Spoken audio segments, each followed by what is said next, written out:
Hi, this is Joe Anderson, your host with the Strategic Risk Mind podcast. Thanks for joining us today. And we're very excited to have our guest on today, Leslie Major with Verity Business Consulting. So, Leslie, you have such an interesting background. We were talking earlier with in regards to, kind of being a serial entrepreneur and, growing up on a farm, starting a lot of companies, whether it be real estate investing or professional services, and so it's a really cool career track. A little bit, with an accounting master's at BSU. But tell us a little bit about yourself, kind of what you do at Verity, your business model, your family, a little bit, what some of your interests are. You mentioned e-filing. You could tell us about that too if you want. All right.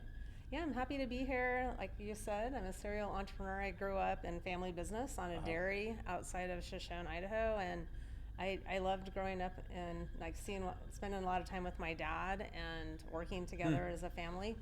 And I learned how to work hard and just fell in love with the idea of experimenting and building something, building a business. Yeah. And I really like working with business owners. I like their how devoted they are to what they're doing and the people they serve. And so I've just found that to be something that fits my personality. Yeah. Yeah. That's really cool. Yeah. So my goal was to have my own business by the time I was 30. So I bought a muffin company in the mall, and when I was 26. And from there, just sold that, bought a tax business, grew that, and then did some other things and raised my children involved in my business. There were times when I remember when I was doing tax work and my son was 3 and he came in and pretended he was getting his taxes done. That was a lot of fun. That is fun. I'm like, are you married? He's like, yeah, I have 6 kids. I'm like, oh, that's a lot of tax deductions. Good job. That is so awesome. Kids learn so much by modeling and kind of, it's fun to be able to just kind of include them in things. It is. That you Yeah. do, and they learn a lot that way. That's really awesome. Yeah. And so Verity Business Consulting, tell us a little bit about what you guys bring to the table for businesses as an outsourced provider. Yeah. I started Verity Business Consulting because I was doing a lot of tax work and I got tired of being after the fact. And I really saw small business owners that they were oversold and underdelivered, and I really saw a need for them to have a partner. And so that's why I started Verity Business Consulting, to be able to help them be successful and help them stay on track and use their financial information to make good choices and good decisions. That's really cool. Yeah, I bet there's, outside of the technical side of the bookkeeping and the rest of the business kind of organization, structure, growth, all that, you have a lot of experience, and that's kind of fun to not have to learn the hard way every time, right? Yeah, it is a lot of fun, and it's fun to be able to advise and also support the implementation part of it. Yeah. So I really enjoy the partnerships I have with my clients and our team. We have a great team that is really good, and I like to say our what's unique about our company is not that other companies don't have heart, but we have a lot of heart and we really care about our clients, and we spend a lot of time helping the people on our team understand the business owner mindset and what that means and what keeps them up at night. So it's a big part of our culture and ethos. How to communicate, how to build relationships. That's always really important. Well, that is so cool. And, we were just talking a little bit about, risk in business, because that's kind of our core on the risk management side. And there's this, financial risk, and compliance and sometimes processes, right? And so businesses are always trying to figure out, how do I minimize that risk? Because it's a big deal. And I think, as you guys are working with businesses, one of the things that came up was internal controls and like, what are internal controls and why are they important? So can you touch on that a little bit for us? Yeah, I can. I think it's something really overlooked because in small business, because I think people think it's a bigger deal than it is. But you can kind of think of it as you don't want to leave the cookie jar out if you don't want people to eat the cookies. So you just design systems that make it less what's the word I'm trying to reduce the temptation and make it so people, because a very good person can be in a bad situation and make a bad decision. And if you can set up controls that prevent that, you're just going to help out everybody. Because I think that's the mistake a lot of people make, is they have someone they trust and like, and so they assume they're not going to ever steal from them, and unfortunately that's not the case. And so there's simple things, like in payroll, you can have one person that reviews the detailed payroll report and enters the new employees, and then another person that actually processes payroll, because and often a really easy thing for someone to do that is not in that situation, and I've seen people do it. We had one client, they weren't our client at the time, but after they found out what happened, they hired us, but the person was paying themselves twice every single paycheck, every payroll. Goodness. And no one knew because they didn't look at it. And when they caught this person, that's really interesting, she had the nerve to say, if I quit doing it, can I keep my job? No. Yeah. I was like blown away. I'm like, no. Yeah, probably not. No. That's interesting. Yeah, there's that risk, right, on that side, but also internal controls help people be more efficient. Yep. And you get some what do you want to call it? Cross training. Yep. Because exactly. people are doing similar roles. So if you lose somebody, now they're familiar with that process, right? Yeah. Yeah. And a lot of times just collaborating on a process helps make it better, where one person doesn't think of the most efficient way, but having someone else. And it can be a small overlap. It doesn't have to be like total duplication, because I know most small businesses can't afford, complete duplication of roles, but some overlap, it makes a big difference. That's really cool. Yeah. Yeah. So, we talk about prevention controls versus detection controls, and we're in a world that detects a lot of things, right? We have TVs that listen to our conversations and phones, and we have video cameras on every intersection, and so detection's big. But detection doesn't prevent; it just records. Yeah. And so, help us understand, as you're working with clients, how do you help them shift that mindset from, just trying to detect things like putting an alarm up for someone intruding into your house to preventing them from even trying, right? Right. Yeah. I mean, a lot of it's the simple things you would do at your personal home. I mean, just having a camera can be a prevention.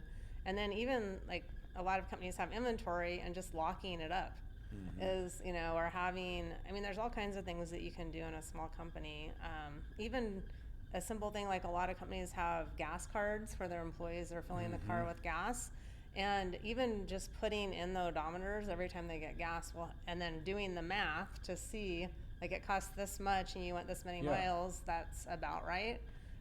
And then you'll know if they're filling up all their friends' cars every time they get gas, which happens. Yeah, so you get involved in budgeting a little bit too with companies, right? Which I think is a really important thing, because a lot of times when you start out, you're just going for it. Yep. And then all of a sudden you're like, okay, and where am I spending my money, and where is it going? And and then you get in a habit of doing something for a long period of time, and then you're not even using it anymore. Yeah. Right? And so help us understand those conversations with an owner, like when you're going through, how do you budget, and how do you really create profitability and longevity in your company, that kind of thing. What kind of work do you do on that end? Well, we kind of separated into two things. There's one that's forecasting, projections, budgeting, and that's where you're looking at the different opportunities and different ways of spending money, and looking for what's going to give you the biggest return on your investment, and also what's most in line with your long-term goals. Okay. But then there's the other side of it, where it's more controls and making sure your money is going where you think it is, and that's more of going through your expenses and saying, like, is this the best vendor? Am I overpaying for this? Yeah. It's more of a questioning of expense, I would call it, where the other side is more planning and questioning the return, which is kind of a different thing. So we kind of break it out into those two different services. Oh, okay. That makes sense. Yeah. Awesome. Yeah, I think, a lot of companies are pausing or kind of trying to think about, how do I stay relevant with so many changes coming in the marketplace, and how do I stay agile in the marketplace so I can adjust. Yep. And you think about savings culture, and we're not really in that place as we used to be in our country where people are saving money. And so it's kind of an interesting thing to kind of think about, working with companies on the financial side, because we are in a time of a lot of change. Yeah. And usually it's the people that have the available capital and have the discipline that are able to take advantage of the new opportunities. That's true. And so I think I love what you guys are doing, because a natural business owner isn't always going to be financially savvy, right? I mean, some of them are, but I mean, a lot of times they're kind of creative and thoughtful. They're really good at doing one thing, and it's like, do I want to be the person that has to do everything, right? And so, can I bring a partner in that, understands kind of that systematic process of going through and figuring out where can I best spend my money to get the biggest bang for the buck, and where can I cut? It's a good approach. Yeah, and I think that outsource accounting in itself is a way to be more agile. If you hire someone in house, you're limited to that person's skill set. Where having outsourced partners is a way to be more agile, which I do think is going to become increasingly important. Yeah, exactly. That's really interesting. What are some of the major risks you see in the accounting space right now? Like as companies are doing their books and taxes and, budgets and financial statements, what are some of the risks that you're seeing out there that are kind of interesting? Well, I think the change aspect is in some ways a risk, because there's so many changes with technology, then of course the new tax laws, and then just all the other facets of business in our society that are changing. It's a lot to work through. And I think like the misunderstanding that just because it looks easy, it's not. And so I think I see a lot of business owners undervaluing accounting and the information, and I don't say that just to toot my own horn, but there's a lot to it, and it's easy to mess up, and it can be very expensive to mess up. So I think just understanding the value and how it can impact, like how that investment can pay off in your business, is important for business owners. Yeah, so I mean, when you talk about a business owner underestimating the value of accounting, or how accounting can pay off, do you have any like examples or kind of case studies that you work with companies where they were kind of at this spot? You don't have to give specifics, of course, because of confidentiality, but kind of give us an idea what that looks like. I see it mostly in, efficiencies, like we already talked about, just having a good system to even pay your vendors so you can pay them at the right time and manage your cash flow is an obvious one in some aspects. But it's also, I think the confidence in decision making is a big thing that I see really paying off. I mean, we have one client that he's gotten really good at using data to make decisions, and like when he's going to hire someone for what role, what KPIs is he going to put in front of them, and how and so we help him with that, and it's made a big difference in his company. And nice.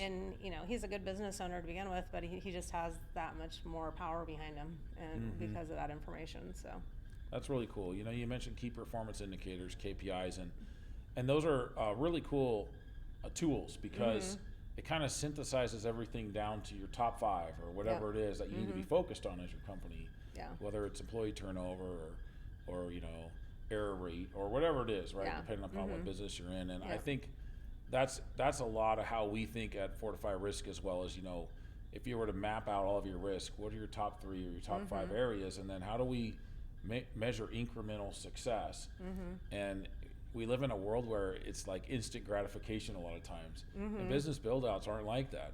Right. And I think sometimes we have to go, okay, what's the next success step? And if we want to get to this goal, what are the different steps that we have to take, right? Yeah. And kind of mapping out that process, and I can hear that you're kind of in that conversation with the owner, which is really cool. Yeah. I also think of, as you're kind of working with companies on financial statements, just the whole audit mindset, right? Which is really interesting, because it brings a quality and kind of an accuracy skill set to how you approach business. And I think sometimes that can be missing, right? And so what does it look like to double check or triple check things, or what does it look like to audit something, or figure out, is this really working the way I thought it was going to, right?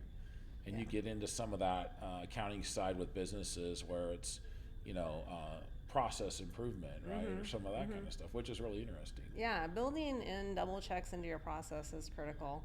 And even I've seen this a lot with what people are doing with AI is as you're testing and implementing new tools, you need to have a way to double check if they're actually doing what you think they're doing. And a lot of people miss that step. They're just overly confident in what people tell them and they don't double check, and it can really come back to bite you.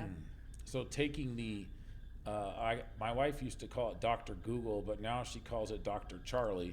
But taking AI for like being an expert in something, right, can really cause some problems. Right. Yeah. And even if it's going to be part of your system, I think that there's advantage to that, and you can definitely gain efficiencies, but you need to have a double check to make sure it's actually doing what you think. That's a great point. Yeah. I like that. So, as we kind of think about,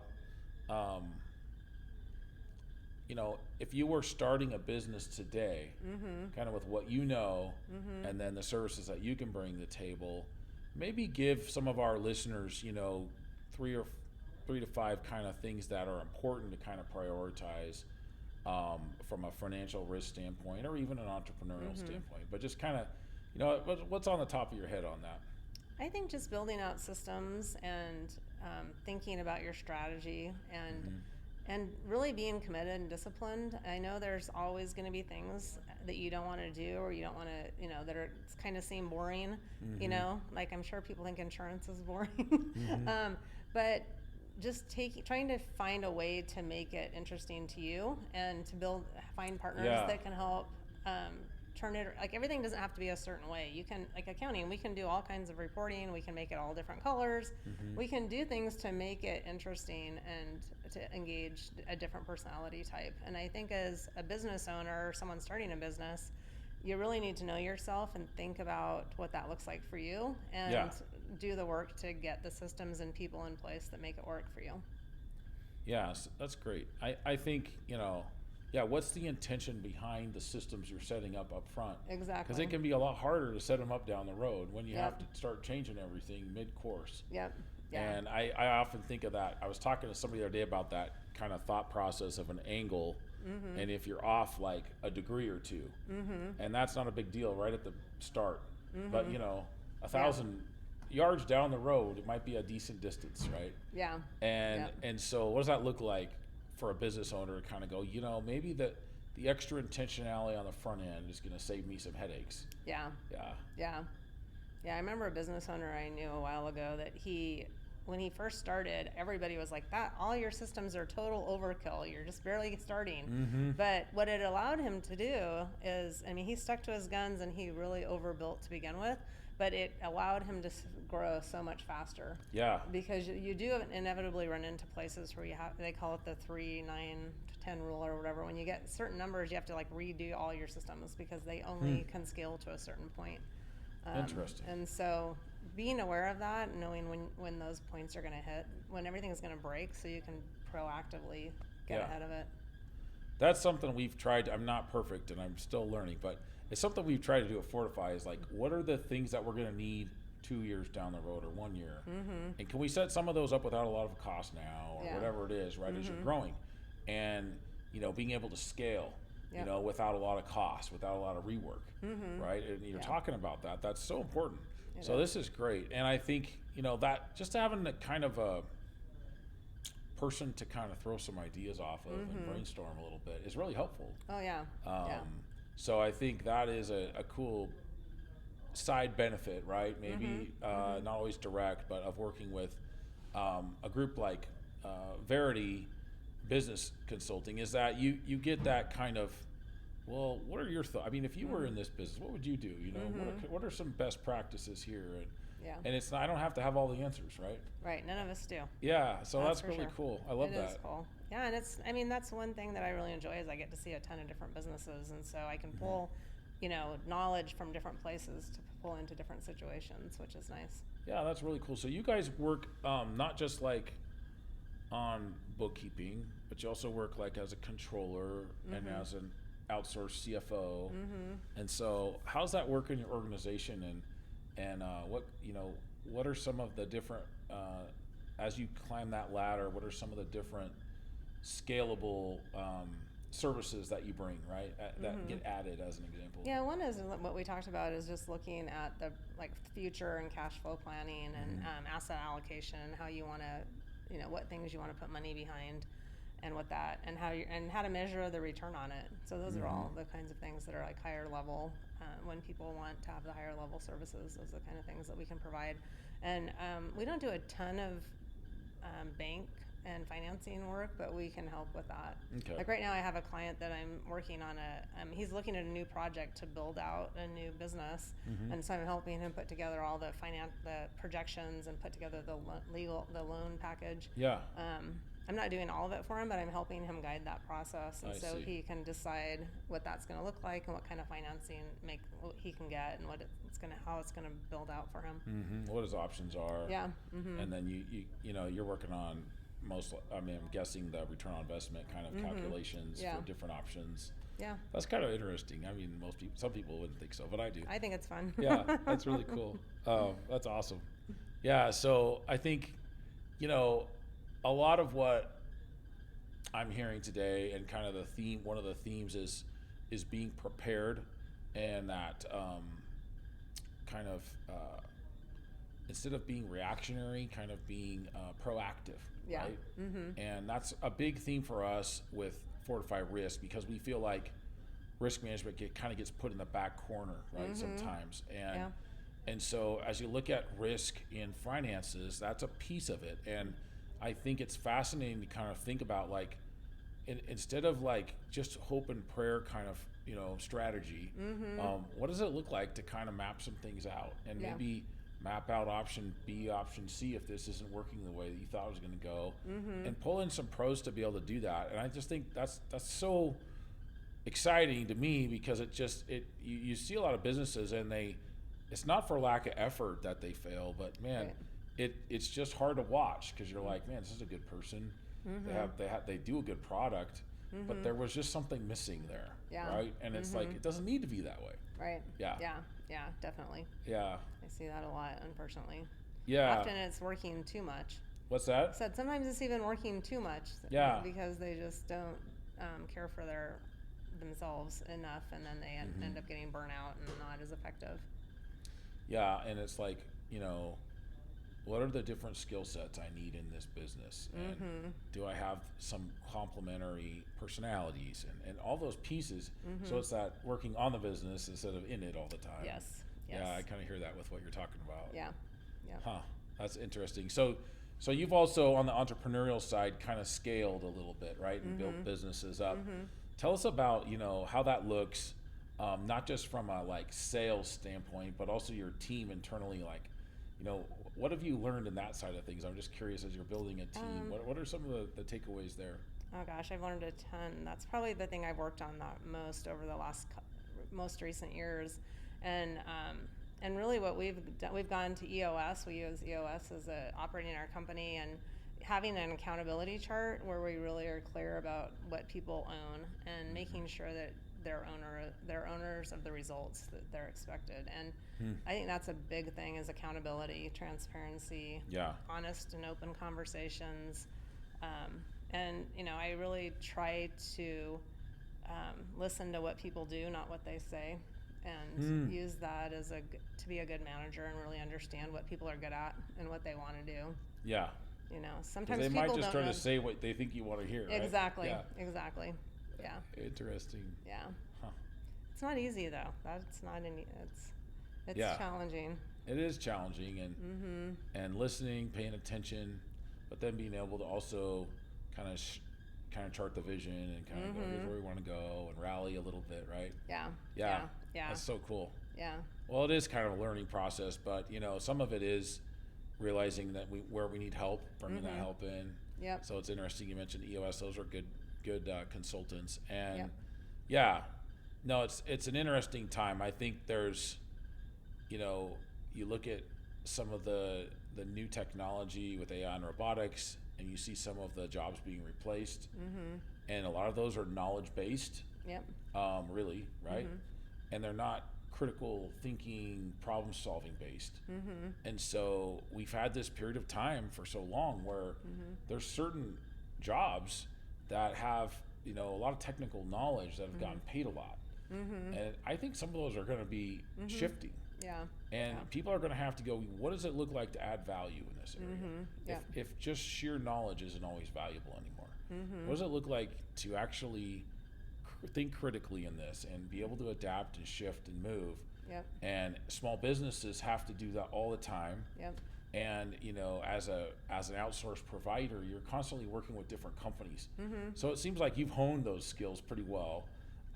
My guess is. Yeah. And it's interesting to kind of listen as you're talking to people with job searches too, right? I mean, the whole job search thing's changed. Oh yeah. And it's just fascinating to listen and kind of go, hey, well, am I going to be optimistic, or am I going to be like, man, why is everything changing on me, right? And so, yeah, I don't know if you have any thoughts on that, but I was thinking about that a little bit. Yeah, no, I do. I mean, I think it's challenging to change as fast, but I think we just have, once you accept that that's the reality and you're willing to lean into new things, and it's a little bit, I think the sunk cost bias comes in, where people hold on to things they've invested in the past, even though it's really not serving them anymore.